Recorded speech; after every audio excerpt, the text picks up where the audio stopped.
वालेकुम दोस्तों, तुम देखते पे लुटन पंजाब टीवी ते मैं तेरा मेज़बान मोहम्मद अहमद। सब तो पहले जनाब अपने चैनल लुटन पंजाब ਨੂੰ करना है सबसक्राइब, बैल आइकन ਨੂੰ करना है प्रेस ताकि मेरी आने वाली अच्छी और बेहतरीन वीडियो जनाब मेरे वीर वेखन। सब तो पहले जनाब वीरा वास्ते आज साहीवाल ते जर्सी च वैड़ लेके आया जनाब तेरा वीर, और हमेशा वीरा वास्ते कोशिश करी दी है अच्छी और वधिया और नवी तो नवी वीडियो जनाब वीरा वास्ते लैके आइए।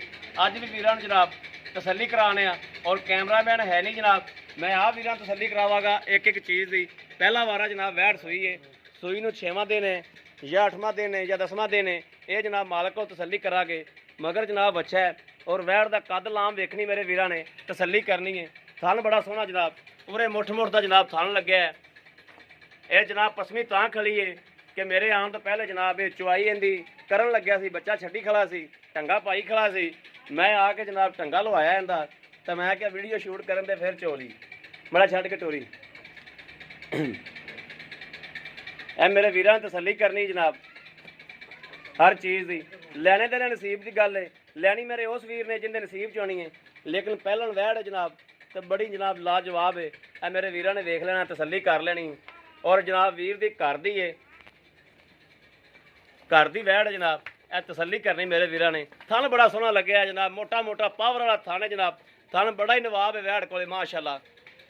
हर चीज़ वेखनी मेरे वीरां ने, लत्त छत्त वेखनी है और सिंह जनाब वेखने ने। सिंह जनाब वो सिंह नहीं है जिहड़े मारू सिंह होंदे ने, यह जनाब सिंह इंज ही है जिवें कोनी है। और यह जनाब मगर बच्चा है, बच्चे की भी तसल्ली कर लेनी मेरे वीरां ने। थन बड़ा सोहना जनाब और सील साऊ बड़ी है, मुठ पूरा मुठ मुठ का थाने मोटा मोटा पावर वाला जनाब। मेरे वीरां दी तसल्ली नाल मेरी तसल्ली है। जिहड़े मेरे वीर ने जनाब लैनी होगी वो अल्लाह दे हुक्म नाल इंशाअल्लाह राबता करेगा, और अल्लाह नबी दी बरकत नाल जिहड़ी गलबात हमेशा दसी दी वीरां नूं, हमेशा कभी भी गलत बयानी नहीं की और गलत गल नहीं की वीरां नाल। मेरे वीरां आदि तसल्ली कर लेनी।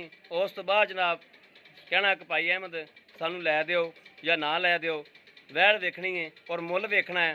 मूँह बोल बोल के वैड़ की कहती है, मकूल मुल्लां च है या नहीं है। जी वीर जी माड़ा अगे आए। अस्सलाम वालेकुम जी। वालेकुम सलाम। की हाल है भाई? ठीक ठाक। की नाम है भाई अपना? मोहम्मद लतीफ जी। मोहम्मद लतीफ। भाई लतीफ वैड़ अपने घर दी है कि मुल लिया किधरों? घर दी है जी। घर दी है। हाँ जी। किड्डी को पाली साई है? ये वच्छी लेके पाली सी भाई जान। वच्छी लैके पाली हाँ सी, जी। ठीक हो गया। ते ए बाबू इस टाइम सूई नूं किन्ने दिन होए ने? 6 दिन हो गए जी सूई ਨੂੰ। 6 दिन हो गए ने। हाँ जी। ते दुध इस टाइम किन्ना है? ਇਸ ਟਾਈਮ ਦੁੱਧ ਦੋ ਟਾਈਮਾਂ ਦਾ ਜੀ 10 ਕਿਲੋ ਜੀ, 5-5 ਕਿਲੋ ਟਾਈਮ ਦਾ। 5-5 ਕਿਲੋ ਟਾਈਮ ਦਾ। ਬੱਚੇ ਨੂੰ ਛੱਡ ਕੇ ਜੀ। ਬੱਚੇ ਨੂੰ ਛੱਡ ਕੇ? ਹਾਂ ਜੀ। ਬੱਚੇ ਨੂੰ ਕਿੰਨਾ ਕੁ ਛੱਡਣਾ ਹੈ? ਬੱਚੇ ਨੂੰ ਥਾਣੇ ਕਿ ਛੱਡ ਦੇਈਦਾ। ਇੱਕ ਥਾਂ ਛੱਡ ਦੇਣਾ। ਹਾਂ ਜੀ। ਜੇ ਜਾਨੀ ਕਿ ਨਿਚੋੜ ਚੋਈਏ ਤੇ 6 ਕਿਲੋ ਹੈ, ਇਹਨੂੰ ਫੁੱਲ ਚੋਈਏ ਤੇ 6.5-7 ਕਿਲੋ ਹੋਏਗਾ। 6.5-7 ਕਿਲੋ ਹੋਏਗਾ। ਹਾਂ ਜੀ। ਜੇ ਆਪਾਂ ਯਾਨੀ ਕਿ ਉਵੇਂ ਨਾ ਚੋਈਏ, ਸਿਰਫ ਬੱਚੇ ਨੂੰ ਛੱਡ ਕੇ ਚੋਈਏ ਤੇ 5 ਕਿਲੋ ਹੈ ਪੱਕਾ। 10 ਕਿਲੋ ਪੱਕਾ ਚਵਾ ਸਕਨੇ ਆਪਾਂ ਇਨਸ਼ਾਅੱਲਾ ਪੱਕਾ 5 ਕਿਲੋ ਜੀ। ਅੱਗੇ ਦੁੱਧ ਵਧੇਗੀ, ਯਾਨੀ ਕਿ ਮੇਲਾ ਮੂਲਾ ਸੱਟ ਕੇ ਅੱਗੇ ਦੁੱਧ ਵਧੇਗੀ। ਅਲਤਰ ਸੂਈ ਨੂੰ 6ਵਾਂ ਦੇਣਾ ਹੈ, ਠੀਕ ਹੋ ਗਿਆ। ਅੱਛਾ ਇਹ ਮੇਰੇ ਵੀਰਾਂ ਨੇ ਵੇਖਣਾ ਹੈ ਭਾਈ ਦਾ ਕੱਦ ਬਹੁਤ ਜ਼ਿਆਦਾ ਹੈ। ਇਹ ਵੇਖੋ ਨਾ ਭਾਈ ਦਾ ਕੱਦ ਬਹੁਤ ਜ਼ਿਆਦਾ ਹੈ, ਕੱਦ ਵੱਲ ਵੇਖ ਤੇ ਵੈੜ ਵੱਲ ਨਹੀਂ ਵੇਖਣਾ। ਭਾਈ ਦਾ ਕੱਦ ਮਾਸ਼ਾਅੱਲਾ ਬਹੁਤ ਹੀ ਜ਼ਿਆਦਾ ਹੈ। ਅੱਛਾ। ਤੇ ਮੇਰੇ ਵੀਰ ਮੈਂ ਤਾਂ ਸੋਚ ਰਿਹਾ ਵੈੜ ਛੋਟੇ ਕੱਦ ਦੀ ਤੇ ਕੱਦ ਵੀਰ ਦਾ ਬਹੁਤ ਹੈ। ਇਹ ਵੀਰ ਦਾ ਕੱਦ ਹੀ ਜ਼ਿਆਦਾ ਹੈ, ਵੈੜ ਦਾ ਕੱਦ ਪੂਰਾ ਹੈ। ਤੇ ਅੱਛਾ ਇਹਦਾ ਲੈ ਕੀ ਲੈਣਾ ਹੈ? ਭਾਈ ਜਾਨ 2.25 2 ਲੱਖ 25,000। 25,000। ਹਾਂ ਜੀ। 2 ਲੱਖ 25 ਕੋਈ ਸਾਡਾ ਪਿਆਰ ਕਰ ਯਾਰ। ਯਾਰ ਤੁਸੀਂ ਆਪੇ ਹੀ ਕਰ ਲਓ ਜਿਹੜਾ ਕਰਨਾ। ਅਸੀਂ ਤਾਂ ਨੇ ਫਿਰ ਲੱਖ ਦੀ ਦੇ ਦੇ। ਨਹੀਂ ਯਾਰ ਇਹ ਤਾਂ ਫਿਰ ਜ਼ਿਆਦਤੀ ਵਾਲੀ ਗੱਲ ਹੈ, ਪਿਆਰ ਨਹੀਂ ਜ਼ਿਆਦਤੀ ਵੀ ਆਏ ਤਾਂ ਫਿਰ ਪਿਆਰ ਮੁਹੱਬਤ ਕਿਰਾਇਆ ਦਾ ਤੁਹਾਨੂੰ ਛੱਡ ਦਾਂਗੇ ਭਾਜੀ, ਇਹੀ ਹੈ। ਕਿਰਾਇਆ ਤਾਂ ਫਿਰ ਭਾਈ ਜੀ 25,000 ਵੀ ਕਿਰਾਇਆ ਹੁੰਦਾ, 30,000 ਵੀ ਕਿਰਾਇਆ। ਸਾਡੀ ਗਾਂ ਕਸ਼ਮੀਰ ਮੁੱਕ ਜਾਂਦੀ 25,000 ਰੁਪਇਆ ਛੱਡੇਗਾ।